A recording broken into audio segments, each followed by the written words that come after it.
Segala puji dan syukur, hormat layak kami panjatkan kepadamu. Engkau Allah yang layak menerima sembah seluruh umatmu, karena janjimu iya dan amin. Engkau memegangnya itu Tuhan, dan engkau telah memeteraikan dengan roh yang kudus. Dan sungguh kami yang sudah di dalam engkau, kami pasti bersama dengan engkau suatu hari kelak.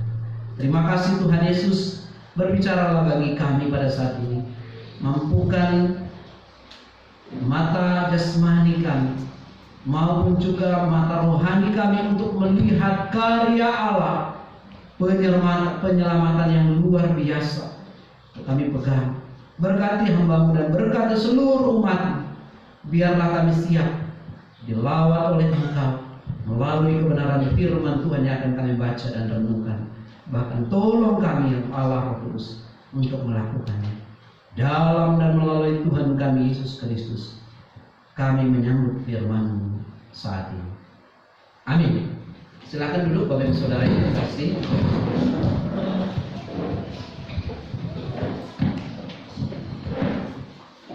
Baik, shalom.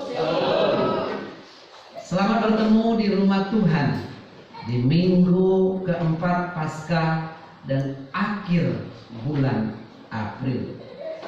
Baik, kita akan belajar kebenaran firman Tuhan pada hari ini dari dua bagian firman Tuhan. Ya, kemarin Bapak Pendeta John sudah sedikit membahasnya bagi kita, tapi kita akan lebih dalam lagi tentang hidup dalam keyakinan keselamatan. Mari membuka satu bagian yang pertama dari Efesus pasal yang pertama, ayat 3 sampai 14.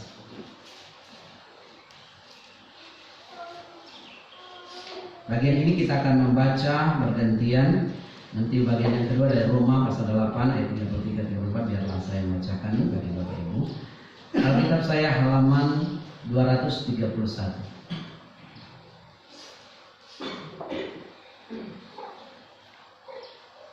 Kekayaan orang-orang yang terpilih.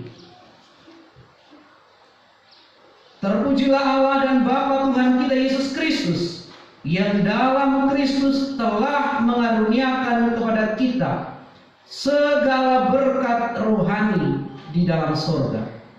Sebab di dalam Dia Allah telah memilih kita sebelum dunia dijadikan, supaya kita kudus dan bercacat kepada dalam kasih Ia telah menentukan kita dari semula oleh Yesus Kristus untuk menjadi anak-anak-Nya sesuai dengan kerelaan kehendak-Nya, supaya terpujilah kasih karunia-Nya yang berlimpah, yang dikaruniakan kepada kita di dalam Dia yang dikasihinya.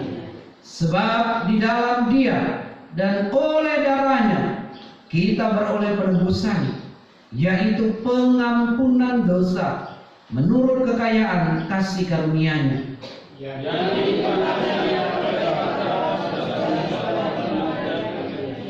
sebab Ia telah menyatakan rahasia kehendak-Nya kepada kita sesuai dengan rencana kerelaan-Nya, yaitu rencana kerelaan yang dari semula telah ditetapkannya di dalam Kristus, Sebagai kesiapan pengenapan waktu untuk persekutuan di dalam Kristus sebagai pembahas segala sesuatu, baik di surga maupun di bumi. Aku katakan di dalam Kristus, karena di dalam Dia kami mendapat bagian yang dijanjikan. Kami yang dari semula ditentukan untuk menerima bagian itu sesuai dengan maksud Allah yang di dalam segala sesuatu bekerja menurut keputusan kehendak-Nya, Supaya kami yang sebelumnya telah menaruh harapan kepada Kristus boleh menjadi pujian bagi kemuliaan-Nya. di dalam Dia kamu juga, karena kamu telah mendengar firman kebenaran, yaitu Injil keselamatanmu. Di dalam Dia kamu juga ketika kamu percaya dimeteraikan dengan Roh Kudus yang dijanjikannya itu bersama Dan Roh Kudus itu adalah jaminan bagi kita sampai kita memperoleh seluruhnya, yaitu penebusan yang menjadikan kita milik Allah untuk memuji kemuliaan-Nya. Saya membaca bagian selanjutnya untuk meneguhkan ayat-ayat ini. Roma 8 ayat 33 sampai 34 berbunyi. Siapakah yang akan menggugat orang-orang pilihan Allah? Allah yang membenarkan mereka. Siapakah yang akan menghukum mereka? Kristus Yesus yang telah mati, bahkan lebih lagi yang telah bangkit, yang juga duduk di sebelah kanan Allah, yang malah menjadi pembela kita. Bapak Ibu Saudara yang terkasih dalam Tuhan, bagian ini ditutup dengan beberapa pertanyaan yang kita akan uraikan. Hidup dalam keyakinan keselamatan. Ya, kita tahu bersama bahwa Bapak Ibu Saudara, Allah ingin supaya kita memiliki knowledge atau pengetahuan. Dengan pengetahuan itu kita memahami dengan baik. Namun dalam pengetahuan itu kadang-kadang dengan situasi kondisi kita pun bisa pengetahuan berubah-ubah. Ya, kita tahu kemarin itu bukan sempat, tapi ketika pertanyaan disampaikan dari mimbar, membuat kita berpikir kembali dan mulai ragu-ragu. Benar ya, kalau saat saya berdosa nanti, apakah keselamatan saya hilang? Bagaimana ketika saya sedang lemah dan seterusnya? Bapak Ibu Saudara yang terkasih, ingatlah. Ujian tadi mengatakan bagi kita sebelumnya, kuasa iblis dipatahkan, termasuk suara-suara yang membuat kita lemah. Mengatakan kamu tidak akan selamat, memang kamu jatuh bangun, memang kamu begini dan seterusnya, kamu akan tetap menjadi orang berdosa. Itu suara dari mana? Tuduhan iblis. Maka kita akan belajar lebih dalam dan lebih mantap, dan saya berharap jemaat setelah ini tanamkan di dalam hati kita, Tuhan yang memegang saya tidak akan pernah lepas dari kontrolnya. Allah menjamin keselamatan 100% bukan karena kekuatan saya. Kalau kekuatan, saya bisa lemah, bisa berubah-ubah. Kondisi saya bisa sesuai dengan mood, sesuai dengan kondisi keuangan dan seterusnya. Tetapi keselamatan Allah yang memegang kita, dan itu tidak bisa digagalkan oleh apapun di dunia ini. Amin. Bacaan hari ini menyerupai sebuah doksologi. Apa itu doksologi?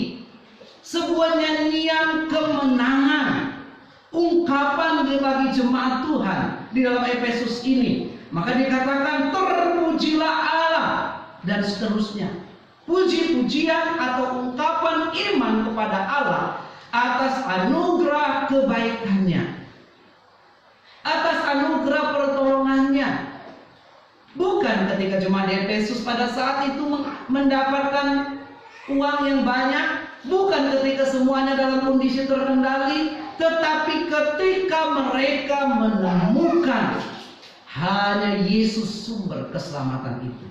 Maka Paulus mengungkapkan puji-pujian kepada Allah atas berkat-berkat rohani dalam surga. Bapak Ibu Saudara, kita suka, kebanyakan dari kita suka dengan berkat. Amin. Atau ada yang gak suka berkat? Semuanya menanti berkat. Pak Pendeta, doakan supaya saya diberkati. Amin. Karena kita minta berkat.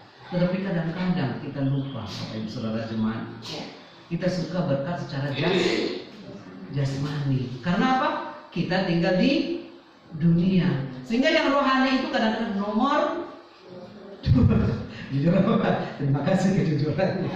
Tapi memang kadang-kadang kita suka ada yang jasmani, karena kita ada di dunia. Saya juga suka yang jasmani. Tetapi ingat, jangan sampai karena berkat secara jasmani kita melupakan esensi dasar. Pada dasarnya, maka dikatakan Allah telah mengaruniakan kepada kita apa?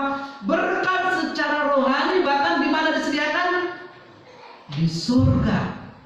Dunia berkatnya bisa diambil orang. Ada kalanya istilahnya orang bilang, berkat baru saja nyangkut di saku saya atau di rekening saya. Ya. Kalau ibu-ibu bilang, baru saja ku pegang itu berkat dari suamiku, kasih nih kodong. Nah, tidak ada kodong di sini, tapi itu baru lain.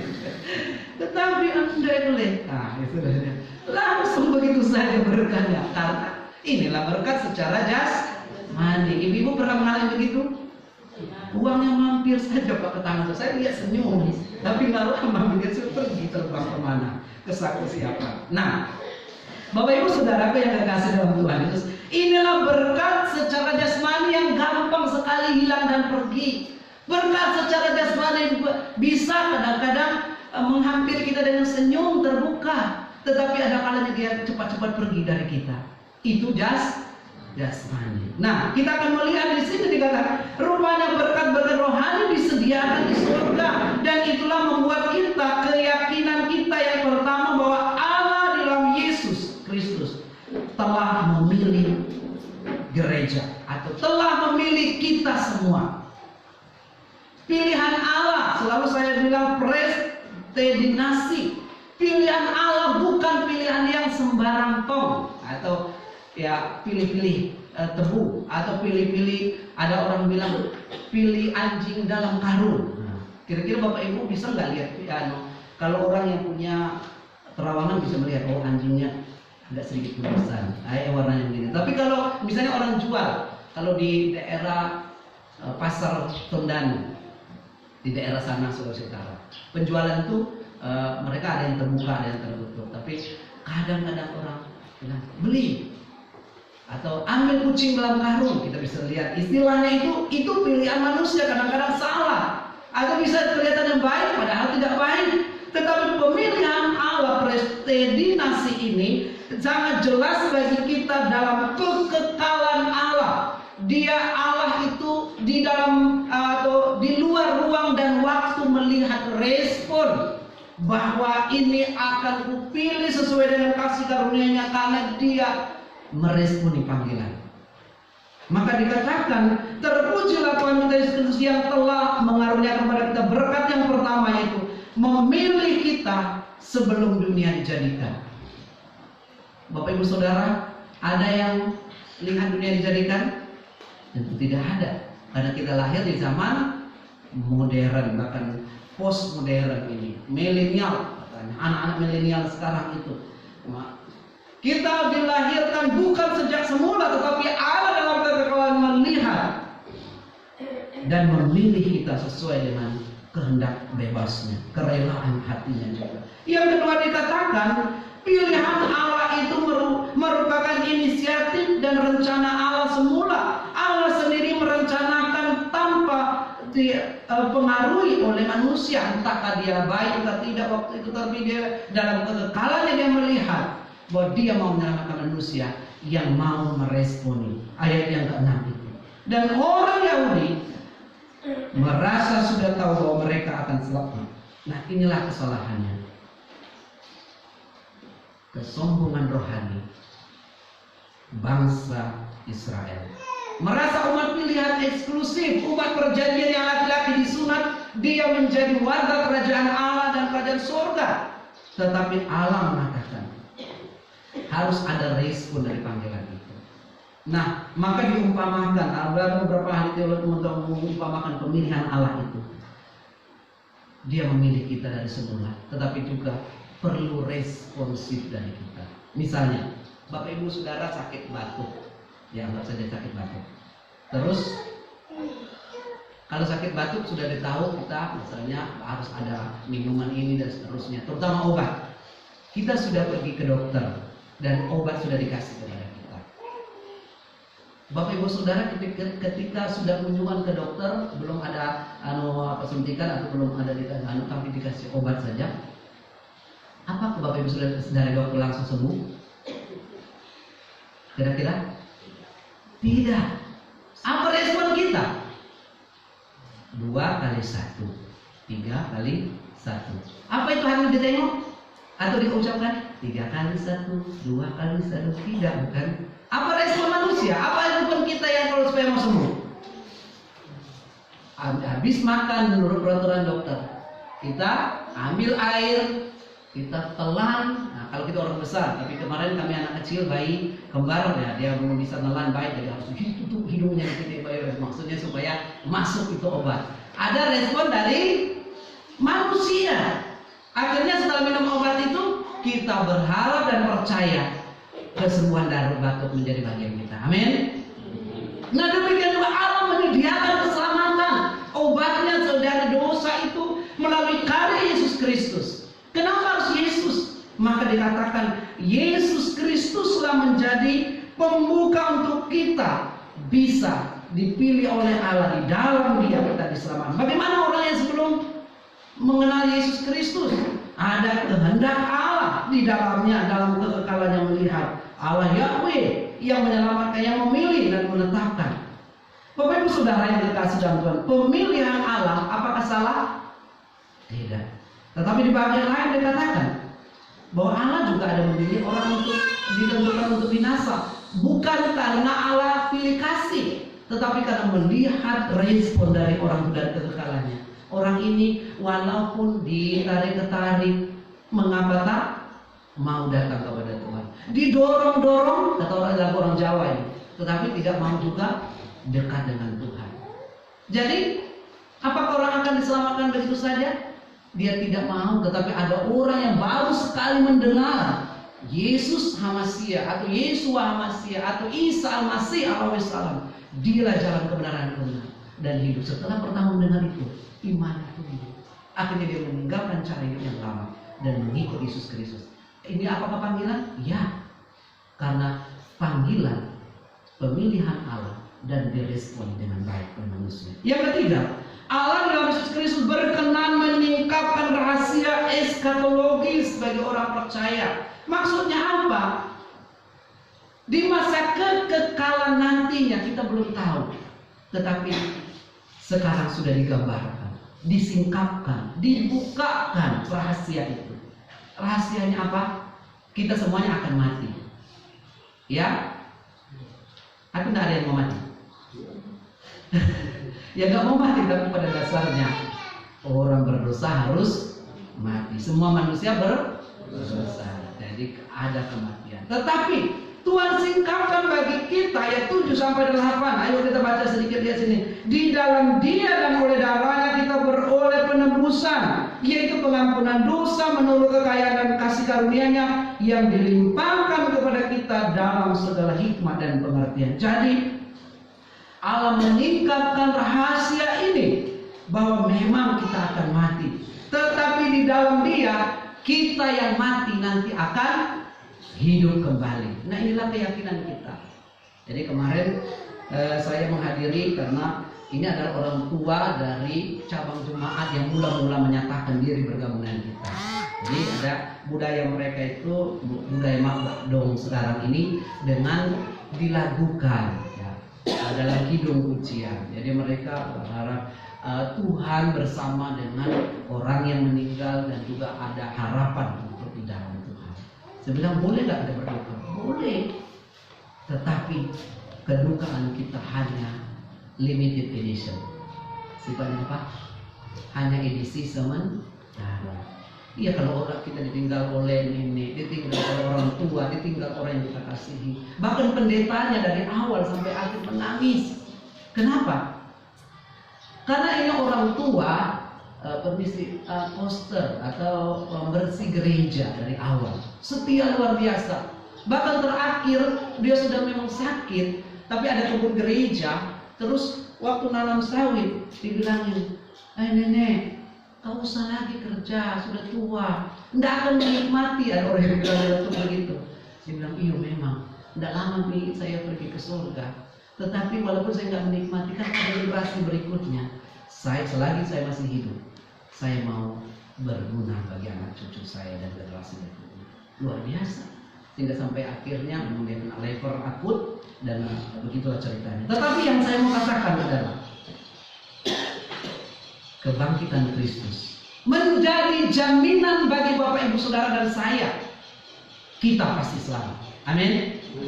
Dan jangan lagi ada orang berkata, iya ya, kalau nanti saya sedang bohong, Tiba-tiba Tuhan bilang, atau saya sedang marah-marah, tiba-tiba urat saya langsung naik tinggi ya kan. Biasanya kalau darah tinggi itu kan orang permisi, maksudnya stroke itu kan begitu karena emosi kalau kita nonton di sinetron atau mudah-mudahan sih tidak ada. Jadi sedang marah-marah, tiba-tiba ya. Ada orang berpikir, makanya kemarin kita sempat berpikir, iya ya, makanya tadi bilang benar pada saat kita marah itu kita selamat, nanti kita kan sedang koro-koroan. Nah, tetapi ingat janji firman Tuhan ini. Yesus jaminannya telah memberikan darahnya dan Roh Kudus dikirim kepada kita. Maka di bagian ini dikatakan peristiwa yang akan datang itu menjadi jaminan bagi kita, yaitu keempat, Roh Kudus adalah jaminan bagi setiap orang percaya bahwa mereka akan memiliki hidup yang kekal. Itulah keyakinan kita. Kapan jaminan itu kita terima? Bapak Ibu Saudara yang terkasih, kalau kita anggap saja membeli mobil, jaminan itu kita terima kapan? Apakah ketika kalau mencicil itu lunas, atau ketika diserahkan uang, atau ketika saya mau beli, langsung ada jaminan? Jaminan diberikan di sana dikatakan ketika orang percaya mengaku Yesus adalah Tuhan, dan karya pertama yang Allah berikan adalah Roh Kudus berdiam di dalam dirinya. Jadi jaminan itu seperti uang muka atau materai. Kapan kita menerima keselamatan yang sempurna? Di kehidupan yang akan datang. Tapi apakah sekarang sudah kita memperolehnya? Sudah, dan akan terus. Inilah jaminannya. Jadi jaminannya kalau orang di luar Tuhan tentu tidak akan diselamatkan karena tidak ada jaminan. Maka dia berkata apa? Mudah-mudahan. Daerah itu berkata apa? Mudah-mudahan. Kalau saya baik, saya selamat. Kalau saya melaksanakan rukun, saya selamat. Maksudnya hukum-hukum agama itu. Tetapi di dalam Kristus Yesus, ini bukan kata saya ya. Ini kata Alkitab. Inilah yang membuat banyak orang tertarik. Sombong sekali Alkitab kalian menjamin iman. Karena Yesus sendiri berkata, kita sudah selamat. Nah, jadi Bapak Ibu Saudara, hidup dalam keyakinan harus kita pegang dan jangan mau tergoyahkan. Entah pada saat waktu itu ada problema sedikit dengan kita, sehingga kita sedang marah-marahan, tapi tiba-tiba Tuhan angkat kita ke surga, maksudnya meninggal roh kita. Kita harus yakin bahwa kita sudah selamat karena kita di dalam Yesus. Maka selama kita hidup apa? Mohon ampun. Mau orang mau kata orang Sulawesi Selatan, minta tolong, minta ampun terus-terus pada Tuhan. Kenapa dalam liturgi gereja selalu ada sebelum kata ibadah kita harus mohon ampun saat teduh itu, Tuhan ampuni saya, layakkan saya untuk masuk ibadah ini, Romo yang kudus menjamah saya. Nah, berkatnya ketika kita memiliki keyakinan. Di bawahnya bawah. Ya. Dikatakan arti dan kepastian sudah kita miliki. Jaminannya adalah Rohnya yang kudus yang terakhir. Berkat dari keselamatan itu tentunya kita akan terima. Tetapi mulai dari sekarang kita memiliki berkat itu tersendiri. Apa itu berkat? Ya, berkat adalah pemberian yang dikerjakan oleh Allah, berkat secara rohani, karena kita sudah dipilih, karena kita sudah dimeteraikan, karena kita selama di dunia ini ditebus. Kenapa kita ditebus? Karena pada dasarnya kita ini seperti orang-orang yang ada di Efesus, seperti orang-orang yang ada di Roma. Pada dasarnya banyak tuduhan. Mari kita membuka Roma pasal 8 ya, supaya kita menjelaskan tuduhan itu selalu ada dalam diri kita selama di dunia ini. Roma pasal 8 ayat 33 sampai 34. Mari kita ayat 33 kita baca supaya kita memahami bahwa memang ada banyak tuduhan selama di dunia ini. Ayat 33. 1, 2, 3. Siapakah yang akan menggugat orang-orang pilihan Allah? Allah yang membenarkan mereka. Siapakah yang akan menghukum mereka? Kristus Yesus yang telah mati, bahkan lebih lagi, yang telah bangkit, yang duduk di sebelah kanan Allah, yang malah menjadi pembela kita. Pertanyaan-pertanyaan ini mengapa? Rupanya jemaat di Roma dan jemaat di Efesus juga masih dibayang-bayangi. Mereka hidup di bawah perbudakan. Dulu itu perbudakan itu luar biasa, Bapak Saudara. Dalam konteksnya ini, maaf, sekali perempuan-perempuan yang menghibur atau tanda kutip pelacur PSK itu sama harganya dengan harga binatang, ternak, babi di pasar. Jadi bisa, kalau beli babi berapa? Kalau di Toraja ada tuh langsung ada pasar babinya di sini dan ada. Nah, ini harus ke rumah-rumah. Berapa? 2 juta. Demikian juga kalau mau cari perempuan, minta maaf. Tetapi itu yang konteksnya ini. Sehingga maka pada saat itu mereka merasa, waduh, manusia itu tidak ada harganya, selalu dituduh, selalu berkata kamu tidak bisa, kamu tidak selamat, kamu memang begitu dan seterusnya. Tetapi 33 keyakinan Paulus kepada jemaat di Roma dan juga Efesus yang kita baca tadi, tuduhan itu akan selalu ada selama kita di dunia ini. Namun jangan pernah mau terusik dengan tuduhan apapun juga. Mungkin orang berkata kamu orang jahat, mungkin orang berkata kamu orang serakah, mungkin orang berkata kamu memang begitu dari dulunya. Tapi katakan dalam nama Yesus, saya tidak seperti itu. Mengapa demikian? Supaya kita bebas dari berbagai tuduhan itu. Maka keyakinan Paulus kepada jemaat di Roma disampaikan dan juga di Efesus, Tuhan sudah menebus kita. Maka di dalam Efesus tadi dikatakan karya Allah dan semula setelah Dia memilih, Dia menebus kita, darah Yesus. Maka orang selalu, walaupun kadang-kadang ada plesetan yang agak sedikit aneh, dikit-dikit darah Yesus ya. Tetapi maksudnya adalah ya, tidak amin di sini maksudnya. Jika memang pegangan kita bahwa Yesus akan mengalahkan kita, maaf ya, Yesus mengalahkan pikiran kita yang jahat. Tuduhan itu ada. Bahkan saya adalah orang yang tipe ya, karena saya dari dulu tuh kecil ya, yang pendek ya, seperti kemarin itu saya lahir, ketika lihat cucunya bapak terkasih, saya teringat saya waktu lahir itu sekarang luar biasa, lahir prematur, ditaruh di box bebas, dihangatkan. Saya dulu udah kalau salah 6 bulan kan, 6 bulan, iya yang masih muda itu berapa? 6 bulan. 6 bulan kecil sekali. Tapi kalau di kampung, mama saya Ndukle, dia kasih di bungkusan ada tikar anyam yang dari apa itu di pelekap. Ya pokoknya ada tikar di anyam. Jadi karena tidak bisa dipegang, mama saya bilang pada saya. Jadi kecil, jadi ditaruh di itu tikar digulung, baru saya di situ baru bisa dipegang. Lembut kecil ya, sampai SD saya masuk di sini. Jadi ketika saya lihat bayinya Penny, saya mengingat diri saya. Tapi saya berdoa kepada Tuhan Yesus, Engkau akan menolong anak ini bertumbuh besar. Walaupun dia lemah sekarang ini, tapi Tuhan punya rencana yang indah bagi dia. Lalu kan kadang orang demikian juga saya dulu. Pemicu itu anak bungsu ya kecil. Kau tuh kecil, kau tuh nggak hidup dulu itu. Saya bilang, Ma, saya bilang sama kakak, sepupu apa sebenarnya orang bilang sama saya nggak mampu. Tuhan saya lebih besar dari diri saya yang lemah ini. Tuduhan akan selalu ada bagi kita. Oh kamu gak berdaya, oh kamu tidak mampu, oh memang kamu orang berdosa, dikit-dikit pasti tergoda dan seterusnya. Ingat, tuduhan itu dikatakan siapa yang akan melawan kita.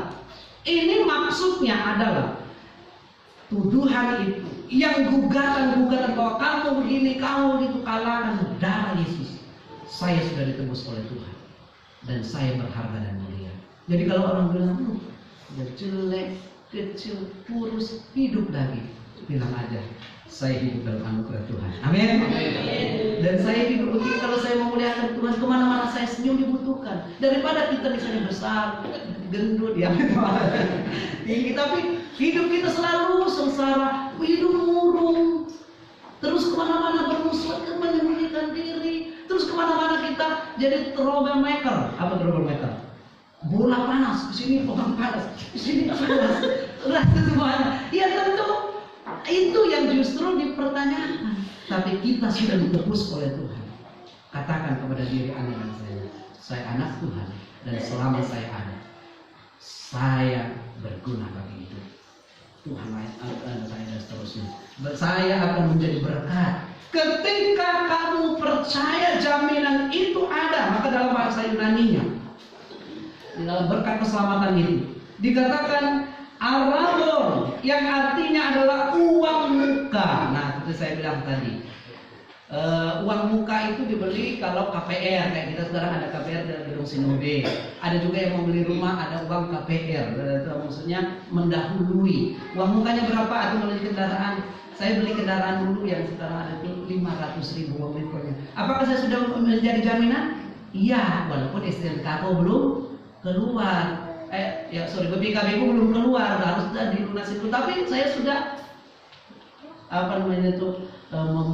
menerima berkat itu. Demikian juga dikatakan jaminan ketika kita diselamatkan. Sejak kita percaya dalam nama Yesus, kita diampuni dosa kita, maka kita sudah diselamatkan. Dan untuk itulah maka kita yakin akan hal itu. Bapak Ibu Saudara yang terkasih dalam Tuhan Yesus, berkat rohani inilah maka memampukan kita menjadi kudus. Kudus itu kados, bukan karena kita setiap hari pakai baju putih. Kudus itu bukan karena status kita menjaga sedemikian rupa. Kalau bisa kaki kita ikat, lidah kita apakan, bukan. Maksudnya kudus di sini, hagios karya Allah. Kita yang najis diselamatkan. Kita yang dulu berdosa diampuni. Kita yang bernoda, istilahnya seperti darah Kristus menyucikan, menghilangkan kecemaran dan kecacatan kita. Nah, inilah karya Allah, kita dijadikan kados atau kudus. Mau jadi anak-anak kudus? Dan tentunya akan perjuangannya. Ya bukan berarti kalau kita kudus, tetapi setiap hari, Tuhan nanti kan saya dikuduskan Tuhan. Hari ini bombe lagi, hari ini koro-koroan lagi, bukan. Tetapi kita akan berusaha menjaga. Tapi seandainya kita jatuh, apakah ada dosa? Tentu. Seperti Petrus ketika dia menyangkal, berdosa nggak dia menyangkal?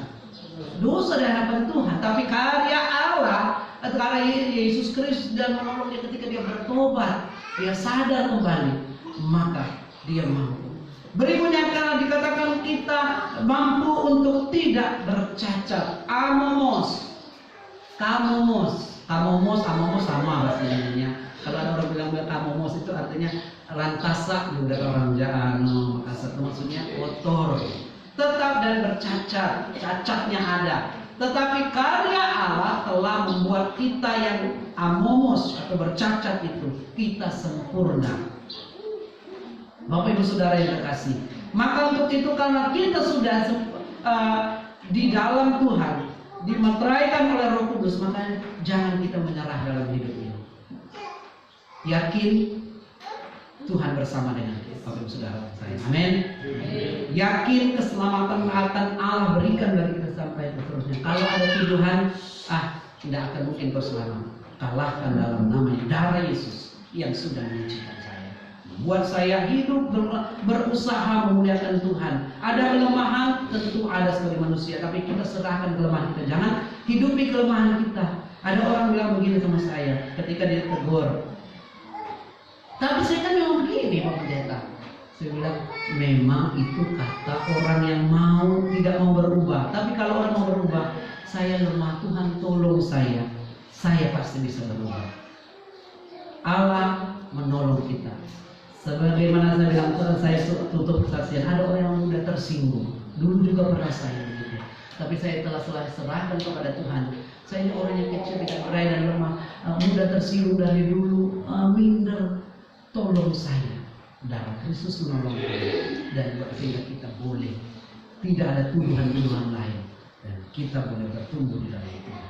Mari Bapak Ibu Saudara yang terkasih, hidupilah keselamatan yang sudah Kau berikan dengan takut dan gentar kepada Allah. Bahkan dalam rumah ini sebagai umat pilihan Allah dikatakan, dan Roh Kudus adalah jaminan kita dalam menebus kita sampai kita dapat kemuliaan kekal.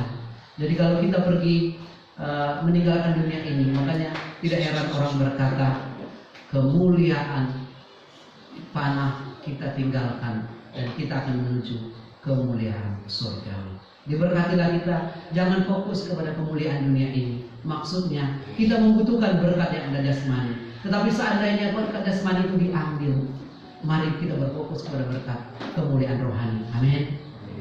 Ketika salah satu keluarga dituduhkan kepadanya ketika suaminya meninggal, kamu bapakmu berhutang A, B, C dan seterusnya, kamu harus bayar ini dan itu. Akhirnya ibu keluarga berkata, ambillah, silakan ambil. Apa yang mau menjadi milik suami saya, kalau memang saya mau ambil silakan. Tapi satu hal, jangan ambil Yesus dari hidup kita. Saya sudah mengikut Tuhan sejak suami menikah dengan suamiku, dan berkat itu sudah saya dapatkan, dan di surga nanti akan saya dapatkan. Maksudnya adalah fokus kita, boleh kita minta berkat jasmani, tapi fokus juga adalah minta berkat-berkat rohani, sehingga kita damai dan nyaman menghadapi hari-hari yang lain. Kita berdoa. Bapa di surga, Engkau melihat kami. Engkau tahu bahwa kadang-kadang di dunia ini kami membutuhkan berkat secara jasmani. Namun Tuhan, ketika berkat jasmani itu beralih dari kami, atau pindah, atau mungkin dipakai orang lain, atau diambil oleh dunia yang fana ini, tolong kami untuk tidak berfokus kepada hal itu. Harta kami yang Engkau sediakan bagi kami adalah di surga yang mulia, hidup kekal dan kemuliaan yang tiada tara itu, yang akan kami nikmati bersama dengan Engkau di surga. Untuk itu Tuhan, tentu kami membutuhkan berkat jasmani selama di dunia ini, dan Kristus sudah menolong kami dengan menebus kami, dengan mempersiapkan yang terbaik dan juga menuntun jalan hidup kami. Tolong kami Tuhan untuk tidak digoyahkan oleh apapun juga selama di dunia ini, termasuk ketika berkat jasmani diambil dari kami, tapi juga supaya sungguh selama kami ada di dunia ini, kami yang berdosa, kami yang kotor, kami Engkau telah tebus oleh darah-Mu menjadi jaminan, dan Roh-Mu yang kudus membuat kami kuat, menolong kami, menghibur kami, dan menjadi jaminan apapun yang terjadi dalam hidup kami. Dunia boleh bisa tinggalkan, orang lain bisa menuduh kami, bahkan ada banyak suara seperti dalam kitab Roma, tetap tidak ada yang dapat menggugat umat pilihan Allah, karena kami sudah ditebus dan darah Kristus sudah lunas membayar hidup kami, dan kami sudah diselamatkan. Terima kasih Tuhan, berkati jemaat Tuhan, berkati kami semuanya supaya sungguh kami hidup dalam anugerah ini, tetap hidup dalam memuliakan Tuhan, tetap hidup berdamai dengan dunia ini, walaupun kami kadang-kadang harus berjuang menghadapi berbagai serangan kuasa kegelapan dan tuduhan di dunia ini. Di dalam nama Tuhan Yesus, berkati seluruh umat dan berkati hamba. Haleluya. Amin. Kami serahkan kepada Tuhan.